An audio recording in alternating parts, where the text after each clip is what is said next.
is not just what they're against, but what it is they're for.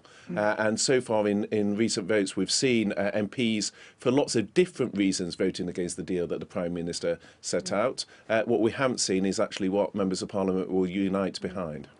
Let's look ahead to today's vote, because a lot of people are asking, what is the point of it? It can't stop a no deal. Only revoking Article 50 can do that. Well, MPs themselves requested this process. Yvette Cooper and Nick Bowles and others requested a process, and the Prime Minister listened to the House and has reflected that. What we've seen is in essence, party politics from the Leader of the Opposition, who, as the Father of the House, Ken Clarke, pointed out in the Chamber yesterday, actually there's nothing in the withdrawal agreement in essence that he opposes, but for party political reasons he's voting against. And some of my other colleagues on the Conservative side, and also our confidence supply partners in the DUP, were concerned that there wasn't enough clarity from the European Commission on the exit provisions within the backstop. So we've been clear as to what MPs have been clear as to what they're against. What we now need to see is what they're for. How will you be voting tonight? Well, I mean, ultimately, we need to see what amendments are tabled. The amendments have been tabled overnight for a wide range of issues, such as to revoke Brexit entirely, others in terms of proceeding with no deal. So we need to actually see what the motion is. I mean, ultimately, if one plays this through to its end point... Well, the wording of the vote is this. This House declines to approve leaving the EU without a withdrawal agreement and a framework for the future relationship on the 29th of March 2019, and notes that leaving without a deal remains the default in UK and EU law unless this House and the EU ratify an agreement. It seems to be worded so that the Prime Minister can vote against a no deal while keeping it on the table. So again, I'll ask you, how will you vote given that wording?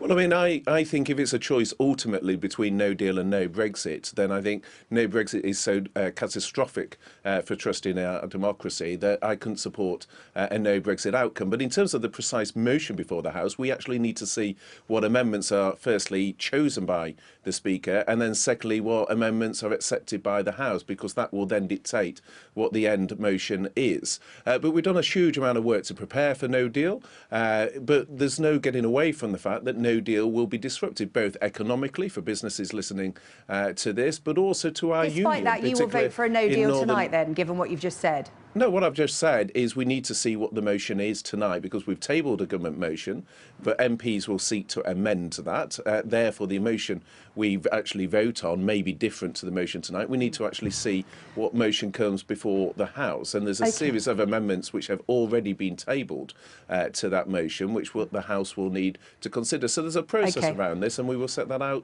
during the course of the debate.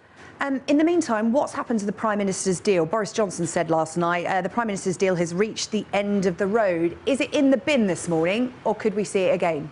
Well, there's a huge amount in what has been agreed with the European Union that MPs on all sides of the House agree with. Things like protecting the rights of EU citizens working and living in the United Kingdom. Things like respecting legal obligations and honouring that in terms of the financial settlement. Ensuring we protect against a hard border in Northern Ireland. So there's a huge amount in the deal that MPs say they support. And yet, as you alluded to at the start of this, they voted against the deal last night. And the real question for businesses and for people watching this who face the uncertainty of the vote last night is we've got the announcement today in terms of the consequence for tariffs, what that will mean for tariffs paid by businesses and how that will approach. There's real-term consequences to the vote last night, and members of Parliament need to face up to their responsibility to act in the national interest, to deliver on the biggest vote in our history and respect the referendum result.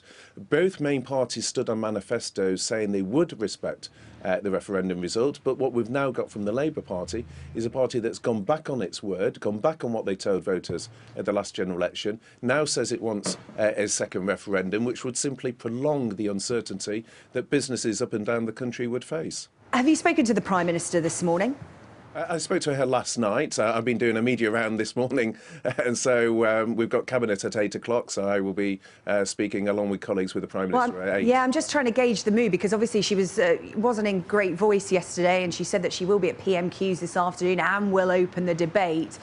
So just trying to get an idea of how she's doing this morning in light of last night. Well, I think what people watching this will see with the Prime Minister is someone working every hour of the day in the national interest to try and respect the referendum result, but do so in a way that delivers for businesses and to protect jobs. And the real question for MPs who are voting against the deal is what is the consequence of the uncertainty and how that will impact on businesses up and down the country.